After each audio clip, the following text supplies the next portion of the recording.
Hello everyone, traders அனைவருக்கும் வணக்கம். So இதுக்கப்புறம் இந்த வாரம் கம்மிங் 3 டேஸில் Nifty and bank Nifty, crude oil and gold, silver இதனுடைய டெக்னிக்கல் மூமெண்ட்ஸ் அடுத்த நகர்வுகள் எதை நோக்கி இருக்கும் அப்படிங்கிறத நம்ம டெக்னிக்கலாக அனாலிசிஸ் பண்ணி பார்க்கலாம். சப்ஸ்கிரைபர் கமெண்ட் பண்ணியிருந்தீங்க, ஐஇஎக்ஸ் அதாவது கரெக்டான ஸ்டாக் நீங்கள் சூஸ் பண்ணியிருக்கீங்க. ஐஇஎஸ் இந்தியன் எனர்ஜி எக்ஸ்சேஞ்ச் இது பார்த்தீங்கன்னாக்கா எனர்ஜி ரிலேட்டடான ஸ்டாக்ஸ் ஒரு நல்ல ஒரு அப்சைடில் தான் இருக்குது. இப்போ ரைட் நோ 790 இருக்குது. இந்த வேவ் ஃபர்தராக அப்சைடு போகிறதுக்கு 890 இங்கேருந்து ஒரு 100 பாயிண்ட்ஸ் அப்சைடு மூமெண்டம் இந்த ரேலி கண்டினியூ ஆகும். இது என்னுடைய டார்கெட் ப்ரெடிக்ஷன். ஸோ பிஃபோர் நீங்கள் ட்ரேட் பண்ணுறீங்க அப்படின்னா இது அப்படியே பிளைண்டாக நீங்கள் இது பண்ண வேண்டாம். நீங்கள் உங்களுடைய அனாலிசிஸையும் நீங்கள் எடுத்துக்கோங்க. என்னுடைய சஜஷன் இது இந்த ரேலி என்னுடைய கால்குலேஷன் படி 890 வரைக்கும் போகும். இது ஐஇஎக்ஸ் ஒரு நல்ல ட்ரெண்ட் எடுத்திருக்கீங்க. இது மேலே ரைஸ் ஆகிறதுக்கான வாழ்த்துக்கள். இதே போல் இன்னொன்று ஒன்று கேட்டிருந்தீங்க, ஐஆர்சிடிசி கேட்டிருந்தீங்க. ஐஆர்சிடிசியுடைய அனாலிசிஸ் நான் பண்ணியிருக்கேன். நான் டிஃப்ரெண்ட் அனாலிசிஸ் டிஃப்ரெண்ட் டைம் ஃப்ரேமில் அனாலிசிஸ் பண்ணிட்டு தான் இதை நான் இங்கே எக்ஸ்பிரஸ் பண்ணுறேன்.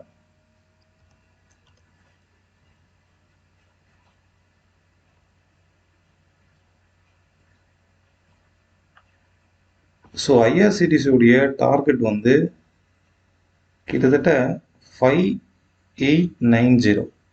இப்போ இங்கேருந்து பார்த்தீங்கன்னா நியர்லி ஒரு 1100 பாயிண்ட்ஸ் வரைக்கும் இங்கேருந்து மேலே அப்சைடு ரைஸ் ஆகும். இந்த கன்சல்டேஷன் ஜோனில் இருந்து மாறி இருக்கு.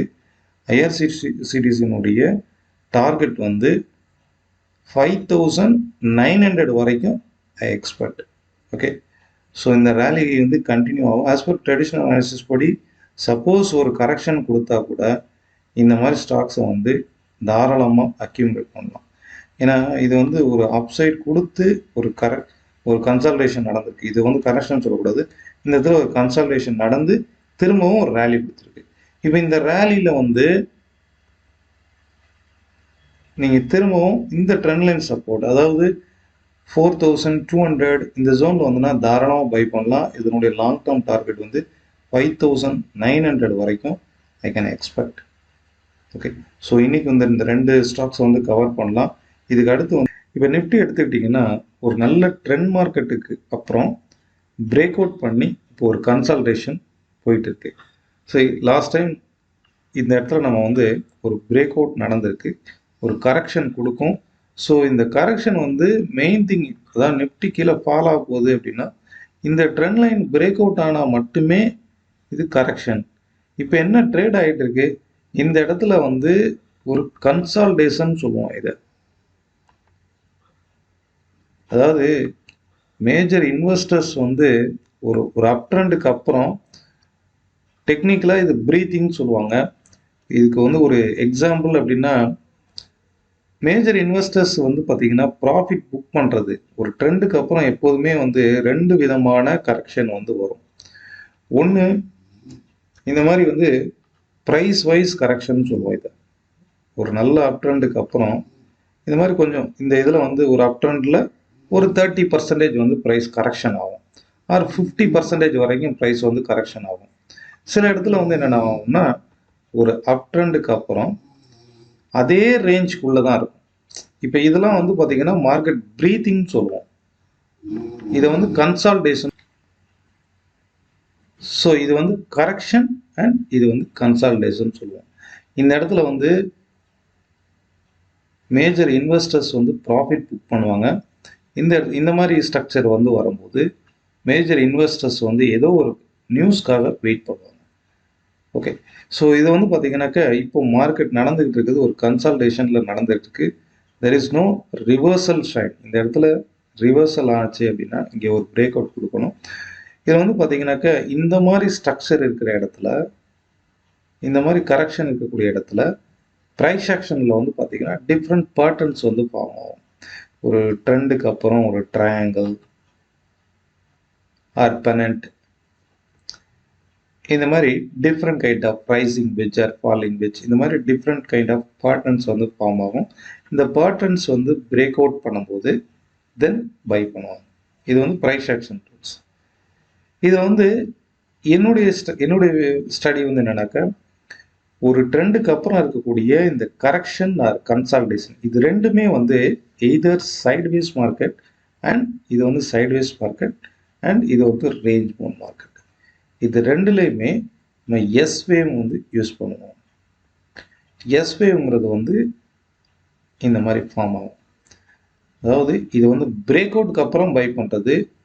எஸ் வேவ்ங்கிறது வந்து அதனுடைய டேர்னிங் பாயிண்ட்ல பை பண்ணுறது. இந்த மார்க்கெட் வந்து ஃப்ரீக்வெண்ட்டாக அப்ஸ் அண்ட் டவுன்ஸ் வந்து நடக்கும். இப்போ இதில் வந்து பார்த்தீங்கன்னா நிஃப்டி வந்து அப்ஸ் அண்ட் டவுன்ஸ் ஃப்ரீக்வெண்ட்டாக இருக்குது பார்த்தீங்களா. இதில் பர்டிகுலர் ஒவ்வொரு ஸ்ட்ரக்சருக்கும் 4 மெத்தட்ஸ் இருக்குது. இதில் இந்த டவுனில் பை அண்ட் எக்ஸாக்ட் அப்பில் வந்து செல் ப்ராஃபிட் புக் பண்ணுறது. இது பேட்டர்ன்ஸ்க்கும் இதுக்கும் எந்த விதமான சம்மந்தம் இல்லை. ஸோ இதுக்கு ஒரு எக்ஸாம்பிள் பார்த்தீங்கன்னா இன்றைக்கி வந்து நேச்சுரல் கேஸ் வந்து ஒரு நல்ல டவுன் ட்ரெண்டு, ஒரு டவுன் ட்ரெண்டாக இருக்கட்டும் இல்லை அப் ட்ரெண்டாக இருக்கட்டும், இதில் வந்து நம்ம ஜிஐ மெத்தட் யூஸ் பண்ணுவோம். இதில் வந்து பார்த்தீங்கன்னா இப்போ இந்த இடத்துல வந்து ஒரு சப்போர்ட் இது பிரேக் அவுட் தான் பண்ணியிருக்கு. பட் என்னுடைய என்ட்ரி வந்து இங்கே கிடையாது. என்னுடைய என்ட்ரி வந்து இந்த இடம் எக்ஸாக்டாக 406.5. ஸோ இதுதான் வந்து என்னுடைய செல்லிங் என்ட்ரி இன்னைக்கு. இது GI1 மெத்தட்னு சொல்லுவோம். அண்ட் என்னோட டார்கெட் வந்து செல்லிங் டார்கெட் வந்து 391.60. இங்கே sell and this is my target. So இதை வந்து நான் பிஃபோராக இது வந்து ஆக்சுவலாக GI1 மெத்தட். இதை வந்து நான் சொல்லி கொடுத்தது மட்டும் இல்லாமல் ப்ரைஸ் நேரடியாக ட்ரேட் ஆகும்போது அதை எக்ஸ்பிளைன் பண்ணணும். லைக் ப்ரூஃப் பண்ண GI1 மெத்தட் படி இது இங்கே வந்திருக்கு, இங்கேருந்து இவ்வளோ தூரம் வரைக்கும் போகும். ஸோ அதை வந்து நம்ம ஸ்டூடெண்ட் குரூப்லேயும் நான் போஸ்ட் பண்ணியிருக்கிறேன். அட் த சேம் டைம் பப்ளிக்கான குரூப், இப்போ இந்த டெலிகிராம் குரூப்லாம் வந்து பார்த்திங்கன்னா பப்ளிக்கான குரூப்பு. இது யார் வேணாலும் பார்ட்டிசிபேட் பண்ணலாம், இதை வாட்ச் பண்ணிக்கலாம், டெக்னிக்கில் எப்படி ஒர்க் ஆகுதுங்கிறத அசஸ் பண்ணிக்கலாம். இந்த குரூப்பில் வந்து இந்த சேனலில் வந்து நான் போஸ்ட் பண்ணியிருக்கிறேன். 5 o'clock வந்து போஸ்ட் பண்ணியிருக்கிறேன். நேச்சுரல் கேஸுடைய GI1 மெத்தட் படி இது 406.60 வந்து ரெசிஸ்டன்ஸ் எடுத்திருக்கு. அண்ட் இதனுடைய செல்லிங் டார்கெட்னு பார்த்தீங்கன்னா 391.6. இதுதான் வந்து செல்லிங் டார்கெட். இன்றைக்கி வந்து பார்த்தீங்கன்னா மார்க்கெட் எவ்வளோ லோவில் போயிருப்பாங்க.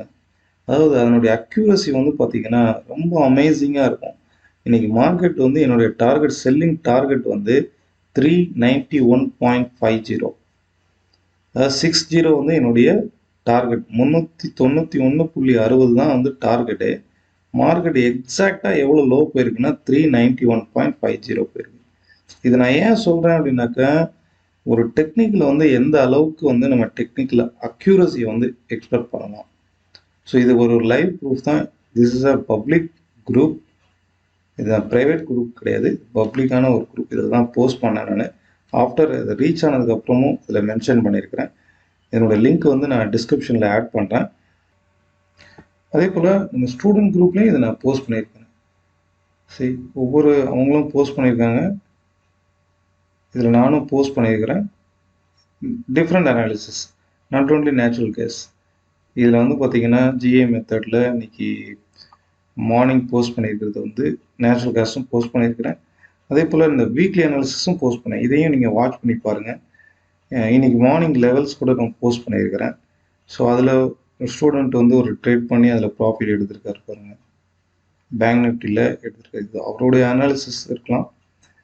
பட் ஒவ்வொரு டெக்னிக்கலுடைய அப்ரோச் வந்து என்னென்னா, நம்ம டீச் பண்ணுறது மட்டும் இல்லாமல் அது ரியல் டைம் மார்க்கெட்டில் வரும்போது லைக் இந்த டெக்னிக் படி இது வந்திருக்கு. இது வந்து நான் அதை தான் சொல்ல வரேன். நான் இதை ப்ராஃபிட் பண்ணியிருக்காங்க, அது டிஃப்ரெண்ட். பட் அந்த டீச் பண்ணுறக்கூடிய மெத்தட்ஸ் வந்து ரியல் டைம் மார்க்கெட்டில் வரும்போது நம்ம அதை போஸ்ட் பண்ணணும். ஒரு 1 month வரைக்கும் கண்டினியூஸாக அதை வாட்ச் பண்ணாங்கன்னா ஒரு கான்ஃபிடென்ட் வந்து கிடைக்கும். ஸ்டாப் லாஸ், டார்கெட், இப்போ இதெல்லாம் வந்து அவருடைய ஓன் அனாலிசிஸ். நான் சொல்லிக் கொடுத்த மெத்தட் தான், ஆனால் அவர் ஓன் ட்ரேட் பண்ணியிருக்காரு, அனாலிசிஸ் பண்ணி ட்ரேட் பண்ணியிருக்காரு. இது 4Xல வந்து ப்ராஃபிட் பண்ணியிருக்காங்க. சரி, இப்போ நிஃப்டி வந்து இந்த ரேஞ்சில் வந்து நான் ட்ரெடிஷ்னல் அனாலிசிஸ் படியே நான் வந்து எக்ஸ்பிளைன் பண்ணுறேன். இந்த ரேஞ்சில் வந்து ட்ரேட் ஆகிட்டு இருக்கு. ஹியர் ஆஃப்டர் இங்கேருந்து இதனுடைய அப்சைடு மூமெண்ட்டை வந்து பார்த்தீங்கன்னாக்கா இதனுடைய ரெசிஸ்டன்ஸ் வந்து 18,150ங்கிறது வந்து இதனுடைய ரெசிஸ்டன்ஸாக இருக்கும். சரி, இப்போ இதில் வந்து பார்த்தீங்கன்னாக்க இந்த ஒரு சப்போர்ட் லைனில் ஹியர் ஆஃப்டர் பை பண்ணலாம். நெக்ஸ்ட் இதனுடைய சப்போர்ட் லைன் வந்து பார்த்தீங்கன்னாக்க 17,875லேருந்து 80 இந்த ஜோனில் வந்து ப்ரைஸ் வந்து தாராளமாக அக்யூமுலேட் பண்ணலாம். அண்ட் அப் டு வந்து 18,150 ஆர் 60 இந்த ஜோன் வந்து ரெசிஸ்டன்ஸாக இருக்கும். ஒரு நேரோ ரேஞ்சில் ட்ரேட் ஆகிறதுக்கான வாய்ப்புகள் அதிகம். நிஃப்டி இந்த மந்த் வந்து பார்த்தீங்கன்னாக்க ஒரு ரேஞ்ச் பவுண்ட் மார்க்கெட்டாக தான் உள்ளே இருக்கும். அப்ஸ் அண்ட் டவுன்ஸ் இருக்கும். நீங்கள் பொசிஷனல் ட்ரேடர் அப்படின்னாக்க, ஆப்ஷன் ட்ரேடர் அப்படின்னா, ஆப்ஷன் பையர் அப்படின்னா இந்த டாப்பில் போகும்போது 18,150 இந்த ஜோனில் போகும்போது ஒரு புட் ஆப்ஷன் வந்து எடுக்கலாம். அண்ட் இந்த ஜோனில் வரும்போது 17,500 550 இந்த ஜோனில் வரும்போது ஒரு கால் ஆப்ஷன் வந்து எடுக்கலாம். இது வந்து ப்ராஃபிட்டபுளாக இருக்கும். ஓகே, பேங்க் நிஃப்டி எடுத்துக்கிட்டிங்க. நெக்ஸ்ட் பேங்க் நிஃப்டி எடுத்துக்கிட்டிங்கன்னா நம்ம பேங்க் நிஃப்டியை பொறுத்தளவுக்கு கண்டினியூஸாக இந்த ட்ரெண்டில் தான் இருக்குது. லாஸ்ட்டாக வந்து பார்த்தோம், இந்த ட்ரெண்டில் இருந்து இங்கேருந்து மார்க்கெட் வந்து அப் சைடு தான் பேங்க் நிஃப்டி ஒரு லாங் ரன் கொடுக்கும் அப்படிங்கிறத பார்த்தோம். இதில் வந்து பார்த்தீங்கன்னா இப்போ நியூ ஹையை வந்து கிரியேட் பண்ணியிருக்கு பாருங்க. ஓகே, ஸோ இது வந்து ஒரு ட்ரெண்ட் மார்க்கெட். ஒரு ட்ரெண்ட் மார்க்கெட்டில் நம்ம ஜிஐ மெத்தடை யூஸ் பண்ணுவோம். ஜிஐ மெத்தடுடைய வேவில் வந்து பார்த்தீங்கன்னா ஒரு ட்ரெண்ட் மார்க்கெட்டில் 4 டைப்ஸ் ஆஃப் டெக்னிக்ஸ் வந்து நம்ம யூஸ் பண்ணுவோம். இப்போ நாளைக்கு வந்து பேங்க் நிஃப்டியினுடைய சப்போர்ட் லெவல், அந்த டேர்னிங் பாயிண்ட்னு பார்த்தீங்கன்னா இந்த லெவல், அதாவது 38,527 இந்த ஜோன் வந்து ஒரு சப்போர்ட் ஜோனாக இருக்கும். அண்ட் இங்கேருந்து வரக்கூடிய இந்த வேவ் ஆனது 38,790 இது வரைக்கும் வந்து அப்சைடில் வந்து போகும். ஸோ இதை வந்து வாட்ச் பண்ணி பாருங்கள். ட்ரெடிஷ்னல் அனாலிசிஸ் படி இது வந்து ஒரு அப் ட்ரெண்ட் தான். இந்த ட்ரெண்ட் வரைக்கும் வந்து ஈவன் தோ ட்ரெடிஷ்னல் அனாலிசிஸ் படி வந்தால் கூட இங்கே வரைக்கும் வந்து அப் சைடு தான். ஸோ எக்ஸாக்ட் பாயிண்ட், இந்த வேவ் அனாலிசிஸ் படி எக்ஸாக்ட் பாயிண்ட் அப்படின்னா 38,530ங்கிறது 525லேருந்து 530ங்கிறது வந்து ஒரு பெஸ்ட் சப்போர்ட்டாக இருக்கும் ஃபார் இன்ட்ராடே. அண்ட் டார்கெட் வந்து 38,800 வரைக்கும் நாளைக்கு நிஃப்டி வந்து பேங்க் நிஃப்டி வந்து அப்சைடு வந்து போகலாம். வந்து நம்ம கமாடிட்டியில் வந்து சில்வர் வந்து பார்க்கலாம். சில்வர் வந்து பார்த்தீங்கன்னா இதில் வந்து லாங் டேர்ம் சார்ட், நான் டே சார்ட் வந்து எடுத்திருக்கேன். இதில் வந்து பார்த்தீங்கன்னா இந்த இடத்துல பாருங்கள், ப்ரீவியஸாக இருக்கக்கூடிய கண்டினியூஸாக இந்த சேனலில் தான் இந்த சில்வர் வந்து பொசிஷனலாக ட்ரேட் ஆகிட்டு இருக்கு. இதில் ப்ரீவியஸாக இந்த இடத்துல இருக்கக்கூடிய சப்போர்ட், இங்கே ஒரு சப்போர்ட் இருக்கா, ஸோ சேம் இந்த சப்போர்ட் ஈக்குவலாக ட்ரேட் ஆகும்போது ப்ரைஸ் வந்து திரும்பவும் அப் சைடு போயிருக்கு. இப்போ இந்த சப்போர்ட் நான் ட்ரெடிஷ்னல் அனாலிசிஸ் படி எக்ஸ்பிளைன் பண்ணுறேன். இப்போ இந்த சப்போர்ட்டு பிரேக் ஆகிருக்கு. ஓகே, இப்போ சப்போர்ட் பிரேக் ஆகும்போது என்ன ஆகும், பிரேக் ஆகும்போது சேம் அதே சப்போர்ட் வந்து ரிஜெக்ட் ஆகும், ரெசிஸ்டன்ஸாக ஒர்க் ஆகும். இப்போ இதே சப்போர்ட் வந்து ரெசிஸ்டன்ஸாக ஒர்க் ஆகுது. அட் த சேம் டைம் இந்த சேனல் லாங் ட்ரெண்டில், டவுன் ட்ரெண்டில் இந்த சேனலுடைய ரெசிஸ்டன்ஸ், ஸோ 2 விதமான ரெசிஸ்டன்ஸ் வந்து ஆக்ட் ஆகுது.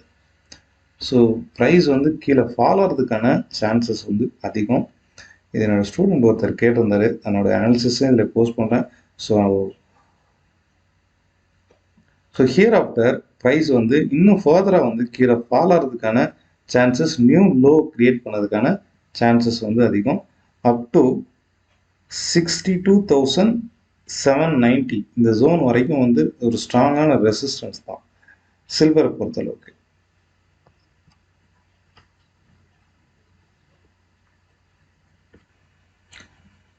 க்ரூட் ஆயில் வந்து பார்த்தீங்கன்னாக்கா இப்போ மேசிவாக வந்து அதனுடைய ப்ரொடக்ஷனை வந்து கட் பண்ணியிருக்காங்க. ஸோ தட் ப்ரைஸ் வந்து எவ்ரிடே ஒரு கேப் அப் ஆகிட்டே போகுது. கடந்த லாஸ்ட்டு மண்டேலேருந்து அந்த ப்ரொடக்ஷன் கட் வந்து அனௌன்ஸ் பண்ணதுலேருந்து கண்டினியூஸான ஒரு ரேலி வந்து கொடுத்துருக்கு லாஸ்ட் வீக் ஃபுல்லாக. ஸோ இதில் வந்து பார்த்தீங்கன்னாக்கா பியூர்லி இன்ட்ராடேயில் ட்ரேட் பண்ணுறது பெஸ்ட்டு. ஏன்னா இந்த மாதிரி ரேலியில் வந்து ஆப்போசிட்டாக மாட்டிட்டோம் அப்படின்னா ஹியூஜ் லாஸ் வந்து கொடுக்கும். அதனால் மொமெண்டமாக இன்ட்ராடேயில் சின்ன சின்ன அப்ஸ் அண்ட் டவுன்ஸ் ட்ரேட் பண்ணுறது, இன்ட்ராடேயில் ட்ரேட் பண்ணுறது பெஸ்ட்டு. சரி, இப்போ இந்த இடத்துல வந்து பார்த்தீங்கன்னா இந்த ட்ரெண்டை பொறுத்தளவுக்கு இது ஓவர் வேல்யூவில் இருக்குது. ரெண்டாவது இதனுடைய மார்க்கெட் ஸ்ட்ரக்சரும் வந்து பார்த்தீங்கன்னா ரொம்ப வால்யூம் வந்து கம்மியாக இருக்குது பாருங்க. ஒரு ரொம்ப நேரோ ரேஞ்சில் வந்து ட்ரேட் ஆகிட்டு இருக்கு. ஸோ இந்த இடத்துல ட்ரேடை வந்து அவாய்ட் பண்ணிவிட்டு பெஸ்ட்டு சப்போர்ட்டான இடம், சப்போர்ட் ப்ரைஸில் வந்து பை பண்ணுறது பெஸ்ட்டு, ஆர் கால் ஆப்ஷன் வந்து எடுக்கிறது வந்து பெஸ்ட்டு. 5880 இந்த ஜோனில் வந்து பார்த்தீங்கன்னா க்ரூடு வந்து திரும்பவும் ஒரு அப்சைடு வந்து அக்யூமுலேட் ஆகும். Okay, so